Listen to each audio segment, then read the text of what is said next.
Can you imagine how our life would be with no working satellites in space and electronics here on Earth?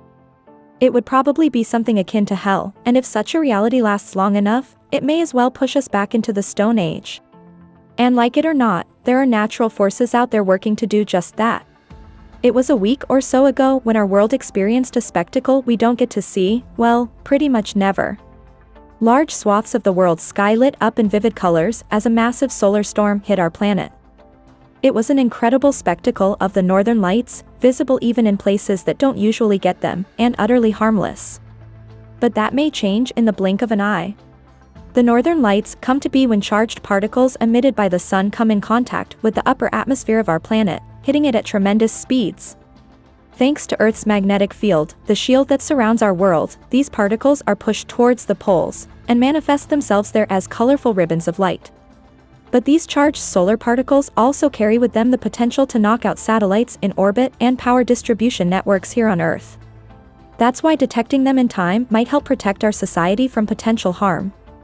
We're pretty good at doing that, but there is a lot of room for improvement, and that's why the European Space Agency announced this week an ambitious program meant to provide more accurate warning of impending solar storms and coronal mass ejection. The mission is called Vigil, and it is the agency's first in a program called Space Situational Awareness Space Safety Program, or SSAS-2P. And this week we learned that aerospace giant Airbus was selected to build the spacecraft that will form the backbone of the mission. Vigil is the successor of a plan for a space weather satellite the Europeans called until recently the Lagrange mission, first announced in 2022. The name, of course, had to do with the place where the satellite will be placed, but we'll get to that in a bit. Vigil is essentially a space weather satellite, and as such it will be packed full with instruments intended to help it with this goal. The instruments, 6 of them in all, are supplied by global partners. America is represented on this mission by a coronagraph developed by the U.S. Naval Research Laboratory and an extreme ultraviolet imager put together by NASA. The UK, on the other hand, will take part in this with a plasma analyzer from the Mullard Space Science Laboratory and a magnetometer from Imperial College London. Finally, European company Leonardo is supplying the heliographic imager, while the Max Planck Institute is responsible for the spacecraft's photomagnetospheric field imager. The Vigil satellite will use all of these tools to constantly look at the sun and look for signs of trouble. It will do so from a location in space called the Lagrange point L5, one of the 5 places in our solar system where the gravitational forces of a two-body system, in this case the Earth and the Sun, cancel each other out and allow spacecraft to float in the same position pretty much indefinitely. Vigil will be placed in the same orbit around the same as Earth, trailing behind our planet at a distance of 150 million kilometers. According to the ESA specialists, this position will allow the spacecraft to see the Sun as it rotates, and see the size and speed of solar weather heading towards the Earth.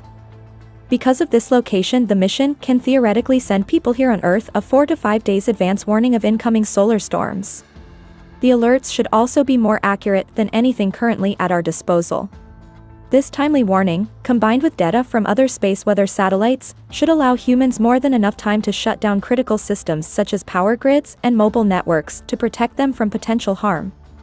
Vigil will operate around the clock, thus making it Europe's first such space weather satellite. It is also the continent's first spacecraft to be positioned at the L5. All of these sounds exciting and useful, but it'll still be a long time until the hardware is launched into space. Airbus will work to design and build it for the next few years, as the mission isn't scheduled to lift off before 2031. Vigil's expected lifetime is about 7.5 years. It is expected that aside from acting as a very early warning system, Vigil will also give us a better understanding of the Sun, given how it's meant to stare at it with no interruption.